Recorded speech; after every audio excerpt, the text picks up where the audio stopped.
అంటే ఈ లోకంలో బైబిల్ చెప్పిన మాట, నా ప్రభు అయిన యేసుక్రీస్తు చెప్పిన మాట ఏంటంటే, ఎవడును ఇద్దరు యజమానులకు దాసుడుగా ఉండలేడు. ఒకరిని ద్వేషించాలి, ఒకరిని ప్రేమించాలి. ఆయన చెప్పిన ఉద్దేశంలో మీరు సిరికి దేవునికి దాసులు కాలేరు అన్నారు. అంటే నేను ఇక్కడ చెప్పాలనుకున్న విషయం ఏంటంటే, మనము మనుషులను దేవుణ్ణి ఇద్దరిని సంతోషపరచలేము, అసాధ్యం అది. ఎందుకంటే మనిషి యొక్క స్వభావం వేరు, వ్యక్తిత్వం వేరు, సర్వాధికారి అయిన దేవుని యొక్క స్వభావము వేరు.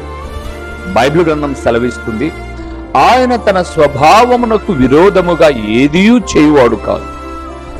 మనిషి అయితే తన స్వభావానికి వేరుగా ఏమైనా చేయగలడు. అందుకే నేను జ్ఞాపకం చేస్తున్నాను, కొన్ని సందర్భాలలో, సందర్భం వచ్చింది కాబట్టి చెప్తున్నాను, కొన్ని సందర్భాలలో కొందరు వ్యక్తులను మనం కోల్పోయినా పర్లేదు, కానీ ప్రభువు కృపను మనము దూరం చేసుకోకూడదు.